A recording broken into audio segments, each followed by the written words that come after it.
السلام علیکم۔ عمیرہ احمد کا ناول آؤ ہم پہلا قدم دھرتے ہیں۔ رابعہ کو بیٹے کے سامنے بھائی کی اس بات پر بے پناہ خجالت ہوئی تھی، مگر معیز نے ماموں کی بات پر جی کہہ کر بڑی فرما برداری سے سر ہلا دیا تھا۔ دن آہستہ آہستہ گزر رہے تھے۔ معیز اب جب بھی ان سے ملنے آتا تو بہت تھوڑی دیر کے لیے رکتا تھا، لیکن وہ تقریباً روز انہیں فون ضرور کرتا تھا۔ رابعہ کو اس کی کمی تو محسوس ہوتی تھی، مگر وہ یہ سوچ کر خود کو تسلی دے لیتی تھیں کہ بہرحال وہ خوش تو ہے نا۔ پھر انہی دنوں ان کے چھوٹے بھائی کی بیٹی سعدیہ کی بات طے کر دی گئی تھی۔ انہیں اس بات کا تب پتہ چلا تھا جب ان کی بھابھی نے اپنی ساس کو اس بارے میں اطلاع دی تھی۔ رابعہ بھی اس وقت ماں کے پاس بیٹھی ہوئی تھیں۔ وہ جیسے بھونچکا رہ گئی تھیں۔ بھائی کی تمام بے التفاتی کے باوجود انہیں پتہ نہیں یقین کیوں تھا کہ وہ سعدیہ کی شادی معیز سے ہی کریں گے، کیونکہ معیز کے ساتھ بچپن سے اس کی نسبت طے تھی۔ مگر ایک بار پھر ان کی امیدیں غلط ثابت ہوئی تھیں۔ لیکن بھابھی، سعدیہ کی نسبت تو بچپن سے معیز سے طے ہے، آپ اس کا رشتہ کہیں اور کیسے کر سکتی ہیں؟ معیز سے اس کی نسبت آپ لوگوں کے اصرار پر ہی طے ہوئی تھی۔ رابعہ خاموش نہیں رہ سکی تھی۔ بھابھی نے تیکھی نظروں سے انہیں گھورا اور کہا، کون سی نسبت اور کہاں کی نسبت؟ وہ نسبت طے کرنے والے بھی تمہارے بھائی تھے اور یہ نسبت طے کرنے والے بھی تمہارے بھائی ہیں۔ تمہیں جو بھی کہنا ہے وہ ان سے کہو، مگر ایک بات ذہن میں رکھنا، سعدیہ کبھی بھی تمہاری بہو نہیں بن سکتی۔ میں اپنی بیٹی کو کنویں میں نہیں دھکیل سکتی۔ تمہارا بیٹا ہے کیا؟ وہ یہ کہتے ہوئے تیزی سے اٹھ کر کمرے سے نکل گئی تھیں۔ رابعہ نے شوقی نظروں سے ماں کو دیکھا۔ حوصلہ رکھو رابعہ، میں تمہارے بھائی سے بات کروں گی۔ ان کی امی نے جس طرح انہیں تسلی دی تھی، اس سے صاف ظاہر تھا وہ خود بھی اس رشتے کے بارے میں کچھ زیادہ پر امید نہیں تھیں۔ لیکن انہیں خود بیٹے سے بات کرنے کی کوشش نہیں کرنی پڑی۔ شام ہوتے ہی وہ دندناتے ہوئے اپنی بیوی کے ساتھ ان کے کمرے میں آ گئے تھے۔ نہ صرف وہ بلکہ رابعہ کے دوسرے دونوں بھائی بھی آ گئے تھے۔ انہوں نے رابعہ کے سلام کا جواب دیے بغیر کڑے تیوروں کے ساتھ کہا تھا، کون سے رشتے اور نسبت کی بات کی تھی تم نے یاسمین سے؟ انہوں نے اپنی بیوی کا نام لیا۔ بھائی جان، آپ نے بچپن میں خود ہی، ان کے بھائی نے ان کی بات کاٹ دی، میں نے جو کہا تھا غلط کہا تھا، بکواس کی تھی۔ تم اپنے بیٹے کو کس طرح برتے پر رشتے کے لیے پیش کر رہی ہو؟ وہ ہے کیا چیز؟ کیا وہ کسی بھی بات میں میری بیٹی کے برابر ہے؟ اس کی تعلیم دیکھو اور میری ایم اے پاس بیٹی کو دیکھو۔ وہ 4-5 ہزار کمانے والا کاریگر ہے اور میری فیکٹری میں ایسے 40 کاریگر کام کرتے ہیں۔ وہ جتنی رقم ہر مہینے کماتا ہے، میں اتنی رقم ہر ماہ اپنی بیٹی کو خرچ کے لیے دیتا ہوں۔ باقی باتوں کو تو چھوڑو، تم شکل دیکھو اپنے بیٹے کی، کیا وہ اس قابل ہے کہ میری بیٹی کے ساتھ کھڑا بھی ہو سکے؟ اور تم مجھے نسبتیں یاد دلا رہی ہو؟ ہمارے ٹکڑوں پر پل کر جوان ہونے والے کو کیا ہم ساری عمر اپنے سر پر مسلط رکھیں؟ باتیں نہیں، خنجر تھے جو وہ باری باری رابعہ کے دل میں گاڑتے چلے جا رہے تھے۔ میرا ہونے والا داماد اسسٹنٹ کمشنر ہے اور تمہارا بیٹا تو اس قابل بھی نہیں کہ کہیں چپڑاسی بھرتی ہو سکے۔ بھائی جان، میں نے سعدیہ کا رشتہ نہیں مانگا تھا، آپ نے خود ہی اس کا رشتہ دیا تھا۔ جو باتیں آپ آج کہہ رہے ہیں وہ آپ کو پہلے سوچنی چاہیے تھیں۔ رابعہ نے بھرائی ہوئی آواز میں ان سے کہا، ہر باپ اپنی اولاد کا اچھا ہی چاہتا ہے۔ اس وقت مجھے لگتا تھا تمہارے بیٹے سے بیاہ کر میری بیٹی کا مستقبل محفوظ ہو جائے گا، لیکن تم تو اتنی احمق نکلی کہ اپنا مستقبل محفوظ نہیں رکھ سکی۔ میری بیٹی کا کیا رکھتی؟ جو کچھ تمہارے پاس تھا تم نے شوہر پر خرچ کر دیا، یہ جانتے ہوئے بھی کہ اس کا مرض لا علاج ہو چکا ہے۔ تمہیں اتنی عقل نہیں تھی کہ بیٹے کے لیے ہی کچھ بچا لیتی جو آج اس کے کام آتا، لیکن تم نے تو سب کچھ ناصر پر خرچ کر دیا، اور تمہیں اس کا کیا فائدہ ہوا؟ ان کا بھائی انہیں عقل سکھا رہا تھا اور وہ روپیہ بچا لیتی اور شوہر کو مرنے دیتی، وہ روپیہ جسے جمع کرنے میں ان کا کوئی رول نہیں تھا۔ رابعہ کا دل چاہا وہ ان سے پوچھیں کیا یہی سبق وہ اپنی بیوی کو دینا پسند کریں گے، مگر انہوں نے صرف اتنا کہا تھا، ٹھیک ہے بھائی جان، مجھ سے غلطی ہو گئی کہ میں سعدیہ کا ذکر لے بیٹھی، آپ سے بہتر اس کا برا بھلا کون سوچ سکتا ہے؟ وہ یہ کہہ کر کمرے سے نکل آئی تھیں۔ کسی دوسرے بھائی بھابھی نے ان کی حمایت میں ایک لفظ نہیں کہا تھا۔ سگے رشتوں سے جو تھوڑی بہت انسیت تھی وہ بھی اس دن انہیں ختم ہوتی محسوس ہوئی تھی۔ اسی لیے آج جب 3 دن بعد معیز اس سے ملنے آیا تو انہوں نے اس سے گھر تلاش کرنے کے لیے کہا تھا۔ لیکن امی آخر بات کیا ہے؟ پہلے تو بالکل انکار کر رہی تھیں اور اب معیز کو ماں کی رضامندی پر حیرانی ہو رہی تھی۔ بیٹے کے نرم لہجے پر خود پر ضبط کرتے ہوئے بھی ان کا جی بھر آیا۔ سعدیہ کی منگنی ہو گئی ہے، انہوں نے بھیگی آنکھوں سے اسے بتایا۔ تو اس میں رونے والی کیا بات ہے؟ ماں کے آنسو اس کی سمجھ سے باہر تھے اور رابعہ کو اس کا رویہ ایک لمحے کے لیے بھی ایسا نہیں لگا جیسے اسے کوئی ملال ہو۔ کیا سعدیہ کی منگنی ہونے پر میرے لیے رونے والی کوئی بات نہیں ہے؟ رابعہ نے شوقی لہجے میں اس سے پوچھا۔ ہاں امی، آپ کے لیے رونے والی اس میں کیا بات ہے؟ آخر اس کی شادی تو اس کے ماں باپ نے کرنی ہی تھی، پھر خاندان میں ابھی اور بھی لڑکیاں ہیں۔ کیا آپ سب کی منگنی پر اسی طرح روئیں گی؟ سعدیہ کوئی دوسری لڑکی نہیں ہے، وہ بچپن سے تم سے منسوب تھی۔ پھر اب ایک بار پھر ان کے آنسو جھلک پڑے تھے۔ وہ بے اختیار ایک طویل سانس لے کر رہ گیا۔ اب اس کی سمجھ میں آیا کہ ماں کی افسردگی کا سبب کیا تھا۔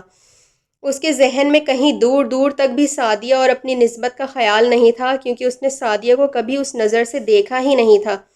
بلا شبہ وہ اس خاندان کی سب سے خوبصورت لڑکی تھی اور اسے اس خوبصورتی کا احساس بھی تھا۔ وہ اگر ان حالات کا شکار نہ ہوتا تو شاید وہ بھی پوری طرح سعدیہ کے عشق میں گرفتار ہوتا، لیکن ہوش سنبھالتے ہی اس نے اپنے ساتھ سعدیہ کا جو حد تک آمیز سلوک دیکھا تھا، اس نے معیز کو کسی خوش فہمی میں مبتلا نہیں ہونے دیا تھا۔ اب اسے ماں کے رونے پر ہنسی آ رہی تھی۔ شاید وہ یہ سوچ رہی تھی کہ اسے اس نسبت کے ٹوٹنے کا سن کر بہت دکھ ہوگا۔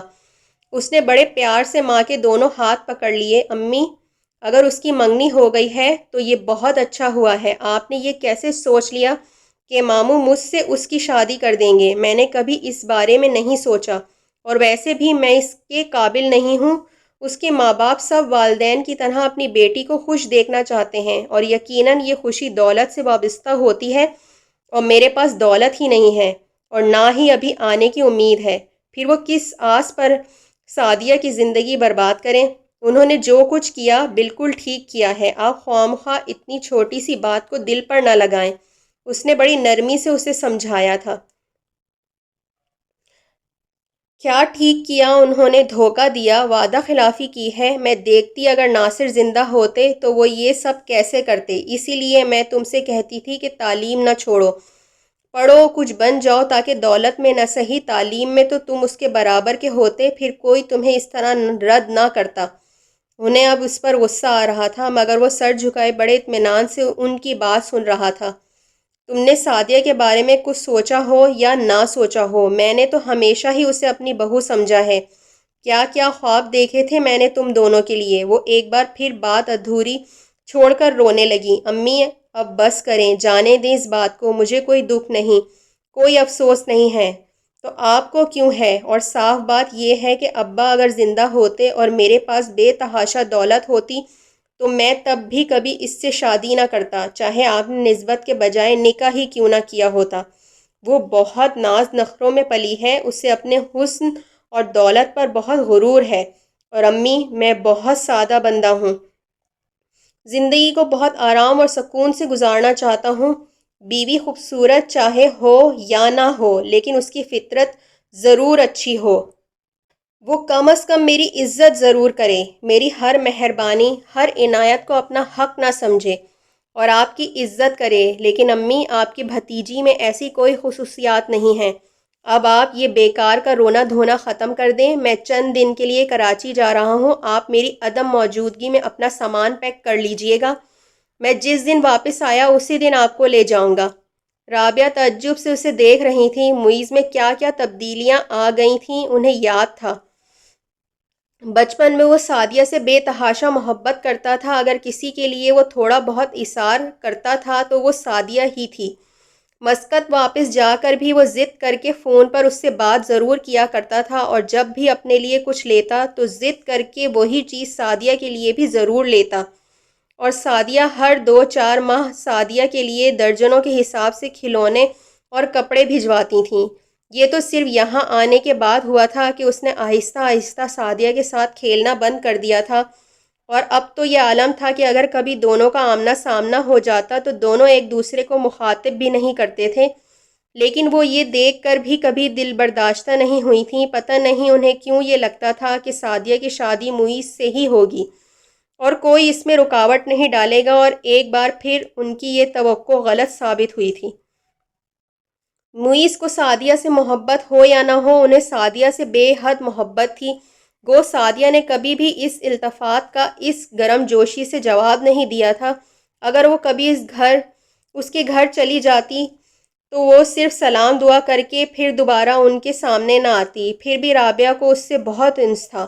ان کے بھائی نے جو معیز کے بارے میں کہا تھا وہ ان کے لیے بہت تکلیف دہ تھا، اور ان کے لیے بہت مشکل تھا کہ وہ اس سب کو بھلا دیتی۔ معیز کی واحد خامی یہ تھی کہ اس کے پاس روپے پیسہ نہیں تھا، اور اس خامی نے اس کی ساری خوبیوں کو چھپا دیا تھا۔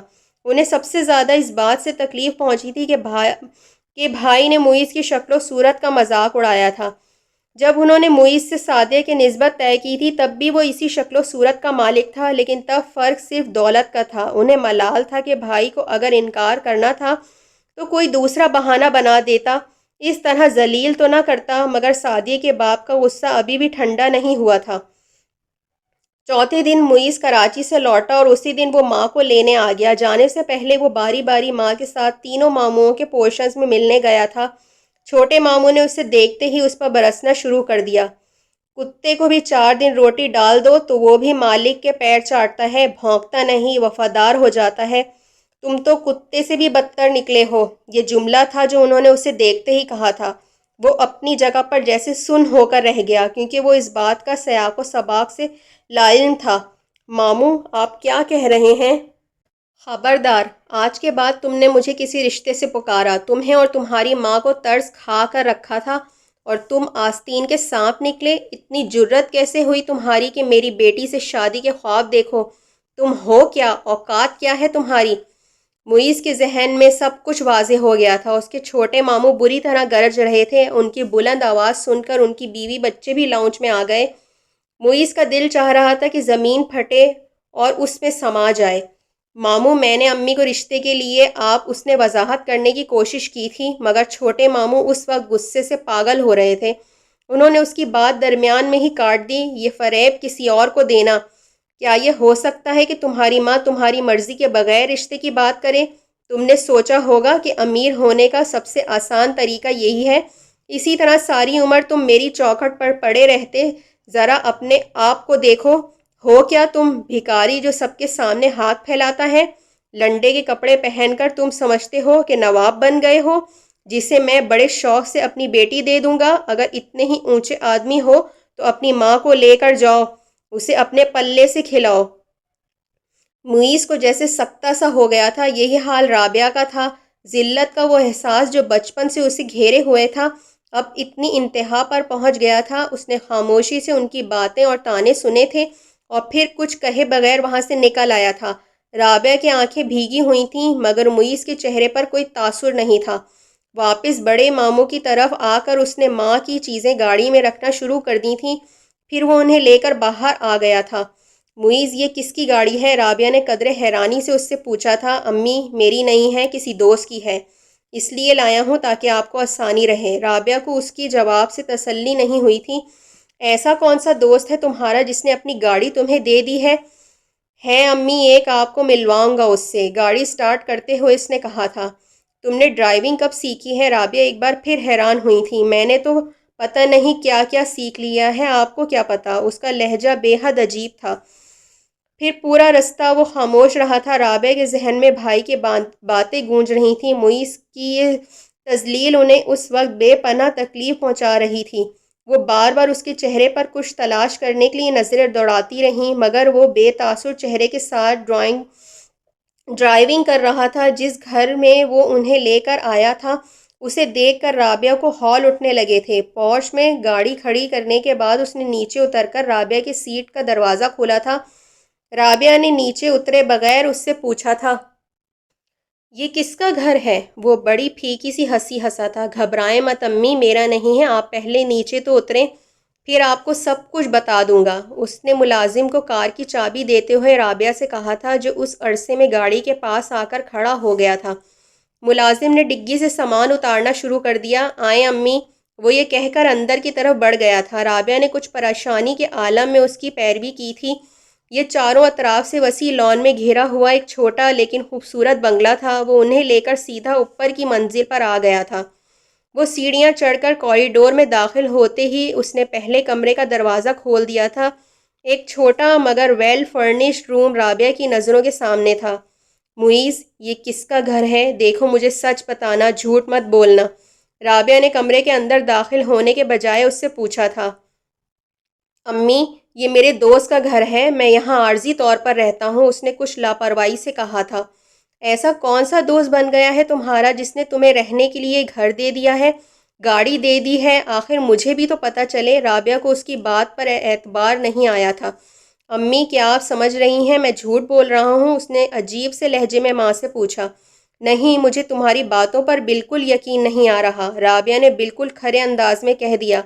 معیز نے ایک گہری سانس لی، ایک ہلکی سی مسکراہٹ اس کے چہرے پر نمودار ہوئی۔ امی، وہ ابھی کچھ دیر میں یہاں آئے گا، پھر آپ کو میری باتوں پر یقین آ جائے گا۔ میں ولید کی فیکٹری میں کام کرتا ہوں اور بہت عرصے سے کر رہا ہوں۔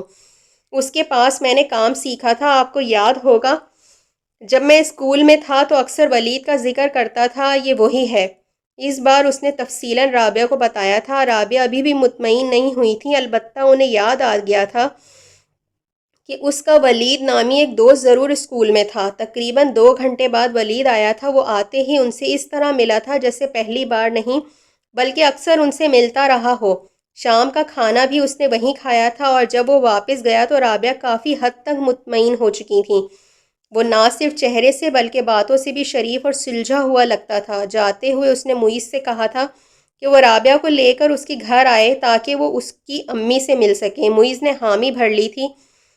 چند دنوں بعد جب وہ رابعہ ولید کی امی سے ملیں تو ان کی باقی ماندہ خدشات بھی ہوا ہو گئے تھے۔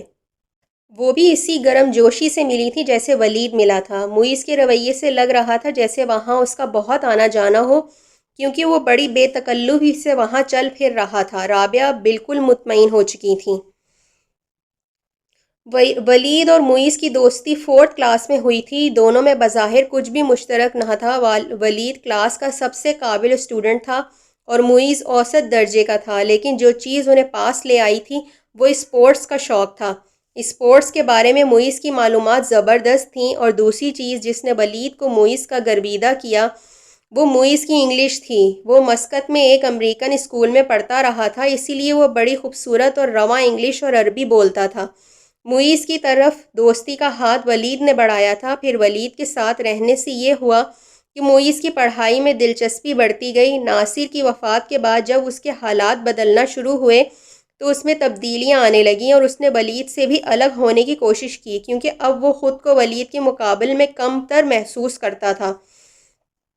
ولید کو شروع میں اس کا رویے کی وجہ سمجھ نہیں آئی، لیکن پھر اس نے ایک دن اسے پکڑ کر زبردستی اس سے پوچھنا شروع کر دیا، اور اس کے پوچھنے پر معیز یکدم رونے لگا تھا۔ پھر اس نے ولید کو آہستہ آہستہ سب کچھ بتا دیا۔ ولید عمر میں اس سے 1-2 سال بڑا تھا اور بہت سمجھدار تھا۔ اس نے معیز کو جتائے بغیر اس طرح اپنی سرگرمیوں میں انوالو کرنا شروع کر دیا جس طرح وہ پہلے کرتا تھا۔ ان کی دوستی پہلے سے زیادہ بڑھ گئی تھی، اور اس میں بڑا ہاتھ ولید کا تھا۔ پھر جب معیز 8ویں کلاس میں پہنچا تو اس نے ولید سے کہا کہ وہ اپنے باپ سے بات کرے کہ وہ اس کو اپنی فیکٹری میں آ کر کام سیکھنے دیں۔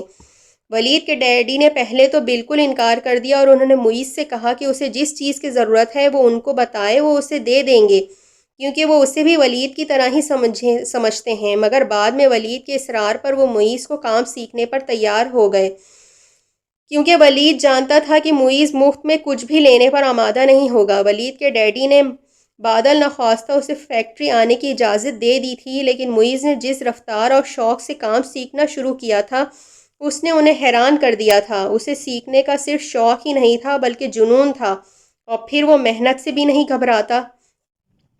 شروع میں ولید کے ڈیڈی اسے 2 گھنٹے سے زیادہ وہاں رکنے نہیں دیتے تھے، مگر آہستہ آہستہ وہ 4 سے 5 گھنٹے وہاں گزارنے لگا، اور پھر ایک وقت ایسا آیا کہ ولید کے ڈیڈی کو اس کی ضرورت محسوس ہونے لگی تھی۔ وہ پہل لیدر کی جیکٹس کسی دوسرے فیکٹری سے تیار کرواتے تھے اور پھر اپنی پیکنگ اور اپنی کمپنی کے ٹیگ کے ساتھ اسے ایکسپورٹ کر دیتے تھے، مگر بعد میں انہوں نے خود ہی جیکٹس تیار کرنا شروع کر دیں۔ شروع میں انہوں نے ایک ڈیزائنر رکھا تھا۔ معیز نے انہی دنوں فیکٹری میں آنا شروع کیا تھا۔ 13 سال کا وہ لڑکا 16 سال تک پہنچتے پہنچتے نہ صرف جیکٹس کی کٹنگ سٹچنگ بلکہ ڈیزائننگ میں بھی ماہر ہو چکا تھا، اور آہستہ آہستہ اس نے ان کی فیکٹری کے لیے جیکٹس ڈیزائن کرنا شروع کر دی تھیں۔ انہی دنوں راشد صاحب نے ولید کو ہائر سیکنڈری اسکول کے بعد مزید تعلیم کے لیے باہر بھجوایا تھا۔ کچھ عرصے کے بعد انہوں نے اس کمپنی کو ٹریننگ کے لیے اس کا نام بھجوایا تھا، جس کے ساتھ مل کر انہوں نے جوائنٹ وینچر کیا تھا۔ وہ تقریباً 1 سال کوریا رہ کر آیا تھا، اور واپس آنے کے بعد اس نے ڈیزائننگ کے شعبے کا پورا کام اپنے سر لے لیا تھا۔ انہی دنوں ولید کے ڈیڈی نے اپنے بھائی سے اپنا کاروبار الگ کرنا شروع کیا تھا، اور یہ معاملہ ایک بہت بڑے تنازع کی صورت اختیار کر گیا تھا۔ ان دنوں معیز ہر وقت ان کے ساتھ رہتا تھا۔ وہ فیکٹری کے معاملات سنبھالا کرتا، اور راشد صاحب اپنے مقدمے کے سلسلے میں کورٹس کے معاملات سے نمٹا کرتے۔ پھر اچانک ہی ان کا انتقال ہو گیا تھا۔ یہ معیز اور ولید دونوں کے لیے ایک بڑا صدمہ تھا۔ ولید اپنی تعلیم چھوڑ کر واپس آ گیا تھا۔ اس کے چچا نے موقع سے فائدہ اٹھایا تھا اور مختلف حربے استعمال کر کے مقدمہ جیت گئے تھے۔ فیکٹری کے حصے ہو گئے تھے، اور وہ بڑی فیکٹری ایک چھوٹی سی فیکٹری کی شکل میں ولید کے حصے میں آئی تھی۔ جس فرم کے نام سے وہ ساری ایکسپورٹ کرتے تھے وہ ولید کے چچا کو مل گئی تھی۔ ولید ان معاملات میں نا تجربہ کار تھا۔ وہ کسی اور جھگڑے میں انوالو نہیں ہونا چاہتا تھا، اس لیے اس نے اس چھوٹی سی فیکٹری پر صبر کر لیا تھا۔ باپ کے چہلم کے بعد اس نے معیز سے کہا تھا کہ وہ امتحانات دینے واپس امریکہ جانا چاہتا ہے، اس لیے وہ چاہتا ہے کہ اس کی عدم موجودگی میں معیز فیکٹری کا انتظام سنبھال لے۔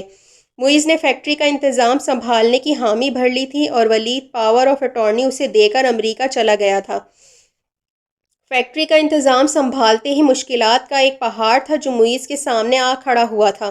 باری باری فیکٹری کا کام کرنے والے بہترین کاریگر کام چھوڑ کر ولید کے چچا کی فیکٹری میں چلے گئے تھے، کیونکہ انہوں نے ان لوگوں کو بہتر تنخواہ کی آفر کی تھی۔ جو پارٹیز پہلے ہی ان کو آرڈر دیا کرتی تھیں وہ اب ولید کے چچا کی فیکٹری کو آرڈر دیتی تھیں، کیونکہ فرم کے نام وہی استعمال کرتے تھے۔ فیکٹری کے اکاؤنٹس میں اتنا پیسہ نہیں تھا کہ معیز کوئی بڑا آرڈر لیتا۔ وہ ویسے بھی کوئی خطرہ مول لینا نہیں چاہتا تھا، کیونکہ فیکٹری اس کی اپنی نہیں تھی، اور وہ نہیں چاہتا تھا کہ کوئی خطرہ مول لے کر وہ فیکٹری کو مزید دشواری میں ڈال دے۔ ولید تقریباً 6 ماہ باہر رہا تھا، اور ان 6 ماہ میں معیز اسے سب اچھا ہے کہ رپورٹیں دیتا رہا تھا، کیونکہ وہ اسے پریشان نہیں کرنا چاہتا تھا۔ وہ فیکٹری کے اکاؤنٹ سے ولید کو اس کے اخراجات کے لیے اور اس کی فیملی کو ماہانہ خرچ کے لیے روپے بھجواتا رہا۔ ان 6 ماہ میں اس نے کچھ لوکل اور کچھ چھوٹے باہر کے آرڈرز پورے کیے تھے، مگر ان کی تعداد کم تھی۔ 6 ماہ بعد ولید امتحانات سے فارغ ہو کر واپس آ گیا تھا۔ معیز نے اس کی واپسی پر فیکٹری کی پوری صورتحال اس کے سامنے رکھ دی تھی۔ ولید کو شوق لگا تھا۔ اسے اندازہ نہیں تھا کہ فیکٹری کے حالات اتنے خراب ہو چکے ہیں، مگر وہ بہت جلد اس شوق سے باہر آ گیا تھا، اور ایک بار پھر اس نے اس صورتحال سے نمٹنے کے لیے معیز کی مدد مانگی تھی، اور معیز نے ہر چیز کو پلان کرنا شروع کر دیا تھا۔ ان کا سب سے بڑا نقصان یہ ہوا تھا کہ ان کے بہترین کاریگر انہیں چھوڑ کر چلے گئے تھے، اور اچھے کاریگر ملنا آسان نہیں تھا۔ معیز نے ولید کو مجبور کیا کہ وہ خود ان کاریگروں کے گھر جا کر انہیں زیادہ تنخواہ کی آفر دے کر واپس آنے پر مجبور کرے۔ ولید اس معاملے میں بہت جذباتی ہو رہا تھا۔ اس کا خیال تھا کہ ان لوگوں نے نمک حرامی کی ہے اور مشکل وقت میں اس کا ساتھ چھوڑ کر گئے ہیں، پھر اب وہ انہیں کیوں واپس لائے؟ لیکن معیز نے بہت تحمل سے دلائل کے ساتھ اسے سمجھایا تھا کہ کاریگروں کو اس کی ضرورت نہیں، اسے کاریگروں کی ضرورت ہے، اور انہوں نے نمک حرامی نہیں کی، وہ بھی انسان تھے، مجبوریوں اور ضرورتوں سے بندھے۔ ولید کے والد کے انتقال کے بعد فیکٹری کا انتظام ڈاواں ڈول تھا، اور کسی کو بھی یقین نہیں تھا کہ فیکٹری کے حالات ٹھیک ہو جائیں گے۔ ایسی صورتحال میں جب انہیں ولید کے چچا کی طرف سے اچھی آفر ہوئی تو انہوں نے قبول کر لی۔ ولید اس کی بات ماننے پر مجبور ہو گیا تھا۔ وہ دونوں ان پرانے کاریگروں کے گھر گئے جو 10-15 سال سے ولید کے باپ کے پاس کام کرتے رہے تھے، اور انہیں زیادہ تردد نہیں کرنا پڑا۔ زیادہ تر کاریگر واپس آ گئے تھے۔ سب سے بڑا مسئلہ اب ان کے سامنے روپے کی فراہمی کا تھا۔ فیکٹری کے اکاؤنٹس میں زیادہ روپے نہیں تھے۔ اس مسئلے کو ولید نے حل کیا تھا۔ اس نے اپنی فیکٹری اور گھر پر بینک سے لون لے لیا تھا، پھر دونوں کام میں جت گئے تھے۔ انہوں نے ایک نئی فرم لانچ کی اور ان ساری پارٹیز کو لیٹر لکھے تھے جن کے ساتھ وہ پہلے بزنس کرتے تھے، لیکن کسی طرف سے بھی کوئی حوصلہ افزا جواب نہ ملا۔ پھر ان دونوں نے فیصلہ کیا کہ ولید کچھ سیمپلز بنوا کر اپنے ساتھ یورپ اور امریکہ لے کر جائے گا اور آرڈر حاصل کرنے کی کوشش کرے گا۔ جیکٹس کے یہ سیمپل معیز نے خود ڈیزائن کیے تھے اور یہ اس کی پہلی مکمل ڈیزائننگ کا تجربہ تھا۔ ولید ان سیمپلز کو لے کر باہر چلا گیا اور اس بار انہیں مایوسی کا سامنا نہیں کرنا پڑا تھا۔ پہلی ہی پارٹی سے انہیں 10,000 جیکٹس کا آرڈر مل گیا تھا اور یہ ان کے لیے ایک بہت بڑا آرڈر تھا۔ دونوں نے جی توڑ کر محنت سے یہ آرڈر پورا کیا تھا۔ ولید کو مال کے بارے میں زیادہ نہیں پتا تھا، وہ دفتری امور کو سر انجام دیتا رہا اور معیز نے ان جیکٹس کے لیے نہ صرف لیدر کی خریداری خود کی بلکہ تیاری کے ہر مرحلے میں خود انوالو رہا۔ اس نے ایک ایک جیکٹ کو خود ذاتی طور پر چیک کیا تھا، اس کے بعد اس کی پیکنگ کروائی تھی۔ وہ لوگ کاریگروں سے اوور ٹائم کرواتے رہے اور مقررہ وقت سے پہلے ہی انہوں نے آرڈر پورا کر دیا تھا۔ جیکٹس کی کوالٹی اور ڈیزائننگ اتنی پسند کی گئی تھی کہ فوراً ہی اسی فرم کی طرف سے انہیں ایک اور بڑا آرڈر مل گیا۔ پھر تو آرڈرز کی ایک لمبی لائن لگ گئی تھی اور بعض آرڈر تو اتنے بڑے ہوتے کہ وہ انہیں نہیں کر سکتے تھے، اس لیے انہیں انکار کر دیتے۔ آہستہ آہستہ ان کے پاس کاریگروں کی تعداد بھی بڑھتی گئی۔ پہلے ان کے پاس 25-30 کاریگر ہوتے تھے۔ پھر یہ تعداد 200 کے قریب پہنچ گئی۔ وقتی طور پر ہائر کرنے والے کاریگروں کی تعداد ان کے علاوہ تھی۔ انہوں نے فیکٹری کی عمارت میں بھی توسیع کی تھی اور آج کل انہوں نے کچھ نئی مشینری منگوائی ہوئی تھی جس کی تنصیب وہ اس نئے حصے میں کروا رہے تھے۔ معیز کا اگرچہ فیکٹری میں کوئی شیئر نہیں تھا اور نہ ہی اس کی ایسی کوئی خواہش تھی، لیکن وہ اب پروڈکشن مینیجر کے طور پر کام کر رہا تھا اور ڈیزائننگ کے شعبے کا انچارج بھی وہی تھا۔ اس کو تقریباً 30,000 کے قریب تنخواہ ملتی تھی اور دوسری بہت سی سہولیات بھی، مگر پھر بھی وہ مطمئن نہیں تھا۔ وہ اب اپنی الگ فیکٹری لگانا چاہتا تھا اور اسی لیے وہ اپنی تنخواہ کا بڑا حصہ بینک میں جمع کرواتا جا رہا تھا۔ پھر انہی دنوں اس نے ایک کرائے کے گھر میں شفٹ ہونے کی کوشش کی تھی، مگر ولید نے اس سے کہا کہ وہ کرائے پر گھر لینے کے بجائے اس گھر میں شفٹ ہو جائے جہاں وہ باہر سے کاروبار کے سلسلے میں آنے والے لوگوں کو ٹھہراتا تھا۔ معیز نے بہت پس و پش کی تھی، لیکن ولید نے اس کی ایک نہ سنی۔ اس کا کہنا تھا کہ وہ گھر زیادہ تر خالی ہی رہتا ہے اور 2 منزلہ ہونے کی وجہ سے معیز اس کی کسی بھی منزل پر اپنی امی کے ساتھ رہ سکتا ہے اور بقیہ حصے میں کوئی بھی آنے والا مہمان ٹھہر سکتا ہے۔ رابعہ نے تب اپنی ماں کی وجہ سے معیز کے ساتھ آنے سے انکار کر دیا تھا اور معیز اکیلے ہی وہاں شفٹ ہو گیا تھا، اور اب جب اس کی امی آنے پر تیار ہو گئی تھیں تو وہ انہیں بھی وہیں لے آیا تھا۔ رابعہ کو یہاں آتے ہی وہ بدلا ہوا لگنے لگا تھا۔ وہ پہلے کی طرح سنجیدہ اور خاموش نہیں رہتا تھا، بلکہ جب بھی گھر آتا تو زیادہ سے زیادہ وقت رابعہ کے پاس گزارنے کی کوشش کرتا، انہیں اپنی باتیں بتاتا، اپنی مصروفیات کے بارے میں بتاتا، ان سے مختلف قسم کے کھانوں کی فرمائش کرتا، چھوٹی چھوٹی بات پر ہنس پڑتا۔ پتہ نہیں وہ اپنی کون سی خواہش کو دبائے بیٹھا تھا۔ رابعہ کو اب احساس ہو رہا تھا کہ اکلوتی اولاد کتنی تنہائی کا شکار ہوتی ہے، اور وہ بھی جو معیز جیسے حالات سے دوچار رہی ہو۔ پھر چند ہفتوں کے بعد وہ اپنی امی سے ملنے گئی تھیں۔ وہ اپنی ماں کے پاس بیٹھی ہوئی تھیں جب سعدیہ کی امی ان کے پاس آئی تھیں اور انہیں سعدیہ کی شادی کا کارڈ دیا تھا۔ انہوں نے بجھے دل سے وہ کارڈ لیا تھا اور وہاں سے آ گئی تھیں۔ معیز نے سعدیہ کی شادی کا کارڈ دیکھنے پر کسی رد عمل کا اظہار نہیں کیا تھا، وہ بالکل نارمل تھا۔ اس دن چھوٹے ماموں اور ان کی فیملی ایک شادی میں انوائٹڈ تھے۔ معیز بھی ولید کے ساتھ اس شادی میں گیا ہوا تھا۔ دولہا ولید کا کاروباری دوست تھا اور اس حوالے سے معیز بھی اس کی اچھی جان پہچان تھی، اور اس نے معیز کو بھی شادی میں انوائٹ کیا تھا، اور چھوٹے ماموں معیز کو وہاں دیکھ کر کچھ حیران ہوئے تھے۔ مکس گیدرنگ تھی، اس لیے نہ صرف انہوں نے بلکہ ان کی بیوی بچوں نے بھی معیز کو دیکھا تھا۔ جس چیز نے انہیں زیادہ حیران کیا تھا وہ اس کا حلیہ تھا۔ وہ بلیک ڈنر سوٹ میں ریڈ پرنٹڈ ٹائی لگائے کہیں سے بھی کوئی معمولی ورکر نہیں لگ رہا تھا۔ معیز نے بھی انہیں دیکھ لیا تھا، لیکن وہ ان کی طرف نہیں آیا تھا۔